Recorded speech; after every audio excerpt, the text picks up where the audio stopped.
Bonjour, bonsoir la famille. Ça va dépendre de à quelle heure tu regardes la vidéo. On est avec Éric Lafontaine. Éric Lafontaine. Lafontaine. Lafontaine. On est avec un artiste qui vient performer au Festival du Rire. Et si on peut dire Festival du Rire, c'est la 11e édition. Oui, c'est la 11e édition. Nous, c'est la 2e édition que le groupe Jam Fola ont fait une performance de tambour. De la 2e édition, première édition, parlez-nous de ta première expérience de la première édition. Oui, notre première expérience était très positive. Les gens ont bien reçu notre spectacle. Alors, nous étions 3 musiciens avec 3 danseurs acrobates. Alors, oui. C'était fantastique. Fantastique. Et aujourd'hui, vous êtes là encore dans la 11e édition?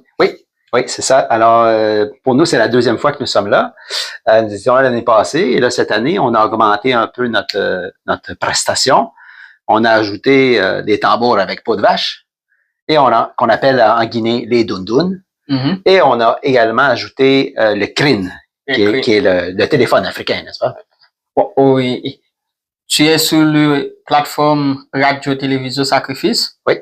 Radio-Télévision Sacrifice, c'est une plateforme qui est là pour les artistes, pour tout le monde. Mm-hmm. Comme on se connaît pas, c'est pour la première fois on vient de rencontrer. Oui. Est-ce qu'on peut faire une petite présentation pour les fans Radio-Télévision Sacrifice? Bien sûr. Faire connaissance avec le visage, la personne. Ouais. Qui es-tu exactement? Je m'appelle Éric Lafontaine. Moi, je suis musicien depuis peut-être 25 ans. Et j'ai adopté le tambour d'Afrique de l'Ouest comme instrument de musique. Et dans la vie, en tout cas depuis les 10 dernières années, j'enseigne le tambour. J'ai une école qui s'appelle Tam Tam Mania. Et je vais le dire, Éric Lafontaine, c'est un tambourinet. Et c'est ça, il saute expliquer nous. On connaît, m'a essayé de faire, il y a des gens qui comprennent, mais il est un tambourineur, il était un professeur aussi.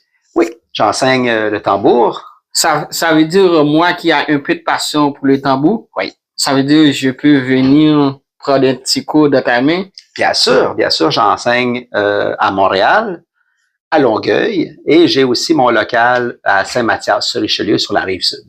Pendant 25 ans de ta carrière musicale, ouais.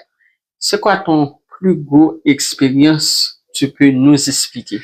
Avec le groupe que je dirige, qui s'appelle Jam Fola, notre plus grosse expérience, je te dirais, c'est d'aller sur des scènes où il y a peut-être 4-5 000 personnes, puis faire dans un festival d'été, puis de faire un gros show là, sur une grosse scène. Donc, on a fait comme ça au cours des 15 dernières années, plusieurs spectacles de toutes sortes. Ici, on est venu avec des acrobates danseurs de Guinée. Ils sont très athlétiques. Oui, puis j'ai déjà rencontré pas mal dans plusieurs shows de la rue. Ouais. Et c'est très en forme, comme je dis. Et puis, ils entraînent à chaque jour. Et j'ai déjà parlé avec plusieurs d'entre eux. Oui. Donc, nous, comme j'ai dit, Radio-Télévision Sacrifice, on est là pour parler avec tous les artistes à Montréal, surtout les artistes underground. Et whatever, tous les artistes, c'est ça, notre plateforme est là pour faire voir tous les artistes à Montréal. Merci d'avoir accepté notre invitation aussi de parler avec nous. Aujourd'hui, tu participes dans la 11e édition Festival du Rire. Qu'est-ce que ça représente pour toi, le Festival du Rire?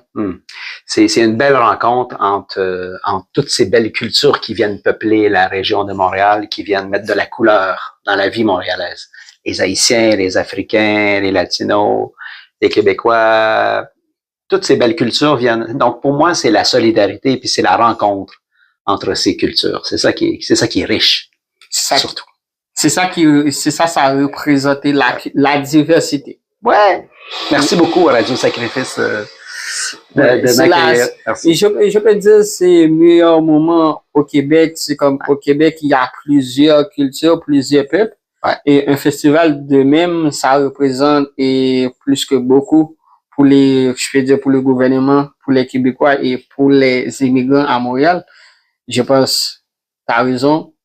Et dans ta carrière musicale, pour toi, qu'est-ce que ça représente?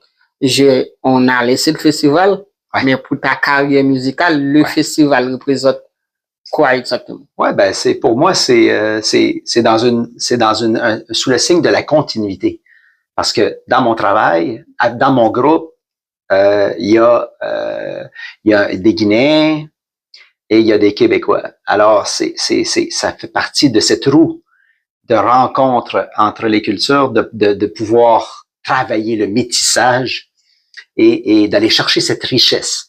Alors, pour moi, c'est la continuité de tout ça. Puis tous ces événements où je vais faire de la musique, puis je rencontre des gens de partout, ben ça continue à enrichir ma personne. Je me sens très chanceux. Et aujourd'hui, si tu as un message à envoyer à la directrice, c'est quoi le message? Ah ben, il faut continuer. Il faut continuer à faire connaître les cultures, il faut continuer à prendre sa place, il faut continuer à présenter, à divulguer toutes ces cultures, puis à les faire découvrir. C'est la plus belle mission. Par exemple, en ce moment, il y a un débat avec les immigrants au Québec. Ouais. On fait pas vraiment de politique. Ouais. Et si tu as un message à envoyer au gouvernement de Lego, ouais. C'est quoi le message pour les immigrants au gouvernement de Lego? Ah, il faut regarder l'immigration au Québec comme une richesse, comme une occasion de continuer à développer un Québec très coloré. Puis de pas voir ça comme une corvée ou comme quelque chose qu'il faut faire, mais plutôt comme quelque chose qui ouvre les esprits, qui ouvre le Québec et le Canada sur le monde. Sur notre monde, mais aussi sur le monde. Sur le monde. Merci.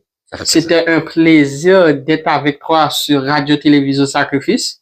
Nous, on est là pour tous les artistes. Merci. C'était un plaisir de te voir performer sur scène. Une très belle performance. Merci. Avant de partir, quelle expérience tu peux partager avec nous? Tu viens de performer. C'était quoi ta meilleure performance sur la scène? Oui, ben c'est vraiment d'être là dans le moment. On est sur la scène et puis c'est de voir les gens accueillir notre musique avec le sourire. C'est ça, c'est la joie que nous apporte ces moments. Le djembé, c'est l'instrument que je joue, c'est un instrument qui apporte la joie. Donc à chaque fois que je vais sur scène, puis mon expérience de ce soir est encore dans le même sens, c'est la joie que ça me donne de pouvoir faire ce beau métier qui est celui de musicien et d'artiste. Aujourd'hui, t'étais très fier de participer au festival. Très fier. Très content. Merci d'avoir partagé ce moment avec nous. Merci beaucoup. À la prochaine, je pense que dans la 12e édition, on va être là et puis on va se retrouver. Peut-être les questions vont changer. Merci, à la prochaine.